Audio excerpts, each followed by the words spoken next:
Metre ಅಳವಡಿಕೆ ಅಂತಕ್ಕಂಥದ್ದು ಕಡ್ಡಾಯ ಅಲ್ಲ, ಆದರೆ ಗೈಡ್ಲೈನ್ಸ್ ಅಳವಡಿಕೆ ಮಾಡಿದ್ದಾರೆ, ಗೈಡ್ಲೈನ್ಸ್ ಬಿಡುಗಡೆ ಮಾಡಿದ್ದಾರೆ ಇಂಧನ ಇಲಾಖೆಯವರು. ಏನು, ಸ್ಮಾರ್ಟ್ ಮೀಟರ್ ಅಳವಡಿಸಿದ ಮೇಲೂ ರೀಚಾರ್ಜ್ ಮಾಡೋದು ಕಡ್ಡಾಯ. ನೀವು ಮೊಬೈಲ್ ರೀಚಾರ್ಜ್ ಮಾಡ್ಕೋತೀರಲ್ಲ ಆ ಥರ, ಪ್ರೀಪೇಯ್ಡ ಪೋಸ್ಟ್ ಪೇಯ್ಡ ಅಂತಕ್ಕಂಥದ್ದು ಅರ್ಥ ಮಾಡ್ಕೋಬೇಕು.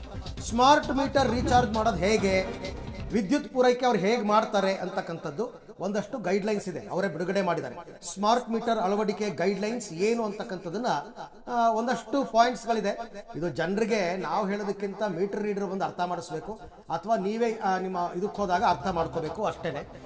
ಸೊ ಸ್ಮಾರ್ಟ್ ಮೀಟರ್ ಗೈಡ್ಲೈನ್ಸ್ ಏನು ಅಂತಕ್ಕಂಥದ್ದು ನೋಡಿ. ಸ್ಮಾರ್ಟ್ ಮೀಟರ್ ಅಳವಡಿಕೆಗೆ ಇಂಧನ ಇಲಾಖೆಗೆ ಮನವಿ ಪತ್ರವನ್ನು ಕೊಡಬೇಕು, ನಮ್ಮಲ್ಲೂ ಕೂಡ ಹಾಕಿ ಅನ್ನುವಂತಹ ಮನವಿ ಪತ್ರವನ್ನು ಕೊಡಬೇಕು. ಅದಾದ ನಂತರ ಪೋಸ್ಟ್ ಪೇಯ್ಡ ಅಥವಾ ಪ್ರೀಪೇಯ್ಡ ರೀಚಾರ್ಜ್ ಅನ್ನೋದನ್ನ ಕೂಡ ತಿಳಿಸ್ಬೇಕಾಗತ್ತೆ. ಅಂದ್ರೆ ನಾವು ಯಾವ ಆಪ್ಷನ್ ಅನ್ನ ಆಯ್ಕೆ ಮಾಡ್ಕೊಳ್ತೀವಿ ಅಂತ ತಿಳಿಸ್ಬೇಕಾಗತ್ತೆ.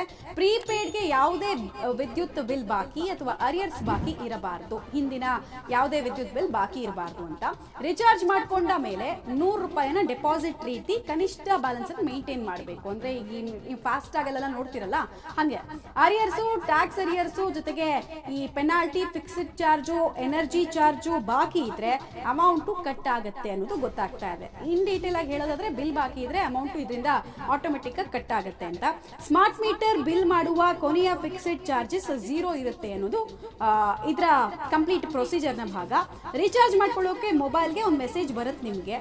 ರೀಚಾರ್ಜ್ ಖಾಲಿ ಆಗೋ ಮೊದಲು 1 ವಾರದ ಅವಧಿಗೆ ಒಂದು ನೋಟಿಸ್ ರೀತಿ ಒಂದು ನೋಟಿಫಿಕೇಶನ್ ಮೆಸೇಜ್ ಬರುತ್ತೆ. ಈಗ ನಾವು ಫೋನ್ ರೀಚಾರ್ಜ್ ಎಲ್ಲ ಮಾಡ್ಕೊಳ್ತೀವಲ್ಲ, ಖಾಲಿ ಆಗ್ತಾ ಇದೆ, ಈ ಡೇಟಿಗೆ ಎಕ್ಸ್ಪೈರ್ ಆಗುತ್ತೆ ಅಂತ, ಅಂಥದ್ದೇ ಒಂದು ಮೆಸೇಜ್ ಬರುತ್ತೆ. ಪವರ್ ಕಡಿಮೆ ಆಗ್ತಾ ಹೋಗುತ್ತೆ. ರೀಚಾರ್ಜ್ ತರಿಂದ 1 ಗಂಟೆ ವೇಳೆಯಲ್ಲಿ ಸ್ಮಾರ್ಟ್ ಮೀಟರ್ ಅನ್ನ ಡಿಸ್ಕನೆಕ್ಟ್ ಮಾಡ್ತಾರೆ. ಇದು ಪ್ರೊಸೀಜರ್. ರೈಟ್, ಡೀಟೇಲ್ಸ್ ಕೊಡ್ತಾರೆ. ನೇರ ಸಂಪರ್ಕದಲ್ಲಿ ಜಾಯಿನ್ ಆಗ್ತಾ ಇದ್ದಾರೆ ರಾಘು. ಒಟ್ನಲ್ಲಿ ಏನೇ ಪ್ರೊಸೀಜರ್ ಅನ್ನು ಅವ್ರು ಹೇಳುವಂತಹ ಪ್ರಯತ್ನ ಮಾಡಿದ್ರು ಕೂಡ ಪ್ರಶ್ನೆ ಇರೋದು ಸ್ಮಾರ್ಟ್ ಮೀಟರ್ ಅಳವಡಿಕೆಗೆ ಆಲ್ರೆಡಿ ದುಡ್ಡು ಕೊಟ್ಟು ಮತ್ತೆ ಇಲ್ಲಿ ದುಡ್ಡು ಕೊಟ್ಟೋದು ಡಬಲ್ ಸುಲಿಗೆ ಅಲ್ವಾ ಇದು? ಪ್ರೊಸೀಜರ್ ಓಕೆ, ನಮ್ಗೆ ಅರ್ಥ ಆಯ್ತು, ಬಟ್ ಈ ಸುಲಿಗೆ ಬಗ್ಗೆ ಏನಾದ್ರು ಉತ್ತರ ಕೊಟ್ರ ಅವರು? ಮಮತಾ, ಬಹಳ ಸ್ಪಷ್ಟವಾಗಿ ನಾವು ಗಮನಿಸಬೇಕಾಗುತ್ತೆ. ಪ್ರೊಸೀಜರ್ ಆರಂಭದಿಂದ ಅಂದ್ರೆ ನಮಗೆ ಸ್ಮಾರ್ಟ್ ಮೀಟರ್ ಖರೀದಿ ಮಾಡೋದ್ರಿಂದ ಹಿಡಿದು ಕೊನೆಗೆ ನಾವು ರೀಚಾರ್ಜ್ ಮಾಡುವಂತ ಪ್ರೊಸೀಜರ್ ಏನಿದೆ ಅಲ್ಲಿ ತನಕವೂ ಕೂಡ ಇದು ಮುಂದುವರೆದ ಭಾಗವಾಗಿ ಆ ಹಣವನ್ನ ನಮ್ಮ ಬಳಿ ಅವ್ರು ಕಿತ್ಕೊಳ್ಳುವಂತ ಕೆಲಸವನ್ನೇ ಕೂಡ ಮಾಡ್ತಾ ಇದ್ದಾರೆ. ಈ ಪ್ರಕ್ರಿಯೆ ಸಾಗ್ತಾ ಇರುವಂತದ್ದೇ ಗ್ರಾಹಕರಿಂದ ವಸೂಲಿ ಮಾಡುವಂತಹ ರೀತಿಯಲ್ಲಿ ಗಮನಿಸಬಹುದು. ಒಂದಷ್ಟು ಅಂಶಗಳನ್ನ ಅಂದ್ರೆ ಅವ್ರು ಬಿಡುಗಡೆ ಮಾಡುವಂತಹ ಗೈಡ್ ಲೈನ್ಸ್ ಗಳನ್ನ ನೀವು ಗಮನಿಸಬಹುದು. ಆರಂಭದಲ್ಲಿ ನಾವು ರಿಕ್ವೆಸ್ಟ್ ಲೆಟರ್ ಅನ್ನ ಕೊಡ್ಬೇಕಾದ್ರೆ ಅವ್ರಿಗೆ ಹಣವನ್ನ ಪೇ ಮಾಡ್ಬೇಕಿರುತ್ತೆ. ಅಂದ್ರೆ ಸ್ಮಾರ್ಟ್ ಮೀಟರ್ ಏನಿರುತ್ತೆ ಆ ಸ್ಮಾರ್ಟ್ ಮೀಟರ್ ಅನ್ನ ಹಾಕ್ಬೇಕಾದ್ರೆ ರಿಕ್ವೆಸ್ಟ್ ಲೆಟರ್ ಕೊಟ್ಟ ಬಳಿಕ ಅವರು ಸ್ಮಾರ್ಟ್ ಮೀಟರ್ ಅನ್ನ ಹಾಕ್ಬೇಕಾದ್ರೆ ಈಗಾಗಲೇ ಇವರು 2-3 ಪಟ್ಟು ದರವನ್ನ ಏರಿಕೆಯನ್ನ ಮಾಡಲಾಗಿದೆ. ಬೇರೆ ರಾಜ್ಯಗಳಿಗೆ ಹೋಲಿಕೆಯನ್ನ ಮಾಡಿದ್ರೆ ನಮ್ಮಲ್ಲಿ 2-3 ಪಟ್ಟು ದರ ಏರಿಕೆ ಆಗಿದೆ. ಅಲ್ಲಿಗೆ ಹಣ ನೀಡೋದಲ್ಲದೆ ಅಲ್ಲಿಂದ ಆರಂಭವಾಗುವಂತ ಹಣ ಪೀಕುವ ಕೆಲಸ ಕಂಟಿನ್ಯೂ ಆಗಿ ಪ್ರತಿ ತಿಂಗಳು ಕೂಡ ಆ ಮೇಂಟೆನೆನ್ಸ್ ಚಾರ್ಜ್ ಇಂದ ಹಿಡಿದು ಇವರು ರೀಚಾರ್ಜ್ ಮಾಡುವಂತಹ ಆದಿಯವರೆಗೂ ಕೂಡ ಸಾಗ್ತಾನೆ ಹೋಗುತ್ತೆ. ಮುಖ್ಯವಾಗಿ ಸಾಮಾನ್ಯವಾಗಿ ನಾವು ಫಾಸ್ಟ್ಯಾಗ್ ಅಥವಾ ಮೊಬೈಲ್ ರೀಚಾರ್ಜ್ ಗಳನ್ನ ಯಾವ ರೀತಿ ಮಾಡ್ತೀವಿ ಅದೇ ರೀತಿಯಾದಂತಹ ಪ್ರಕ್ರಿಯೆಗಳಲ್ಲಿ ಈ ಒಂದು ಸ್ಮಾರ್ಟ್ ಮೀಟರ್ ಗಳನ್ನ ಕೂಡ ನಾವು ರೀಚಾರ್ಜ್ ಮಾಡಬೇಕಿರುತ್ತೆ. ಮುಖ್ಯವಾಗಿ ಸ್ಮಾರ್ಟ್ ಮೀಟರ್ ಏನಿದೆ ಇದು ರೀಚಾರ್ಜ್ ವಿಚಾರದಲ್ಲಿ ಕೆಲವೊಂದಷ್ಟು ಈಗ ನಾವು ಇನ್ ಕೇಸ್ ಮೊಬೈಲ್ ರೀಚಾರ್ಜ್ ಮಾಡಲಿಲ್ಲ ಅಂತ ಹೇಳಿದ್ರೆ ನಮಗೆ ಅದು ಒಂದ್ ಸೈಡ್ ಆದ್ರೂ ಇರುತ್ತೆ, ಇಲ್ಲ ಅಂದ್ರೆ ಹಾಗೆ ಅದನ್ನ ಬಿಡುವಂತ ಚಾನ್ಸ್ ನಮಗೆ ಅವಕಾಶಗಳು ಇರುತ್ತೆ. ಬಟ್ ಆದ್ರೆ ಸ್ಮಾರ್ಟ್ ಮೀಟರ್ ವಿಚಾರದಲ್ಲಿ ಆ ರೀತಿ ಯಾವುದೇ ರೀತಿಯಾದಂತ ಅವಕಾಶ ಇರೋದಿಲ್ಲ. ಪೋಸ್ಟ್ ಪೇಡ್ ಅಥವಾ ಪ್ರೀಪೇಡ್ ಎರಡು ಆಪ್ಷನ್ಸ್ ಗಳನ್ನ ನಮಗೆ ಕೊಡಲಾಗಿರುತ್ತೆ.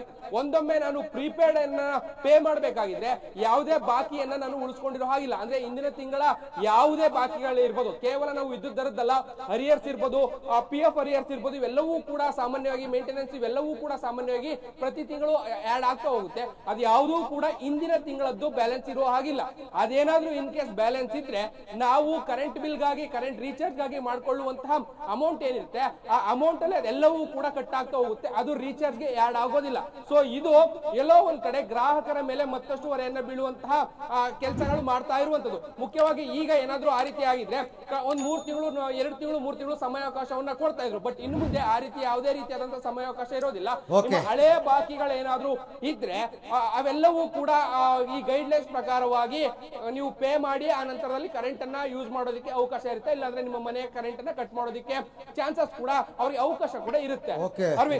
ರಾಘವ್, ಥ್ಯಾಂಕ್ ಯು ತಮ್ಮೆಲ್ಲ ಮಾಹಿತಿಗೆ. ಬಟ್ ಇದೆಲ್ಲ ಓಕೆ, ಈ ಸ್ಮಾರ್ಟ್ ಮೀಟರ್ ಅಳವಡಿಸ್ಕೊಂಡ ಮೇಲೆ ಗೃಹ ಜ್ಯೋತಿ ಮನೆಗೆ 250 ಯೂನಿಟ್ ಫ್ರೀ ಕೊಡ್ತಿದ್ರಲ್ಲ, ಅದು ಬರಲ್ವಾ? ಬರುತ್ತೆ, ಅಳವಡಿಕೆ ಆಗತ್ತೆ. ಬಟ್ ಅದನ್ನ ಬಿಟ್ಟು ಈಗ ಟೆಂಪರರಿ ಕನೆಕ್ಷನ್ ತಗೊಳ್ತಾರಲ್ಲ ಸರ್, ಮತ್ತೆ ಹೊಸದಾಗಿ ಇನ್ನು ಮುಂದೆ ಯಾರ್ಯಾರು ಇನ್ಸ್ಟಾಲ್ ಮಾಡ್ತಾರೆ ಅವ್ರಿಗೆ ಮಾತ್ರ ಇದು ಅಳವಡಿಕೆ. ಬಟ್ ಅದು ಗೃಹ ಜ್ಯೋತಿ ಅದ್ರಲ್ಲಿ ಅಪ್ಲಿಕಬಲ್ ಇದೆ, ಅದು ಒಂದು ಗೊಂದಲ ಇದೆ, ನೋಡೋಣ.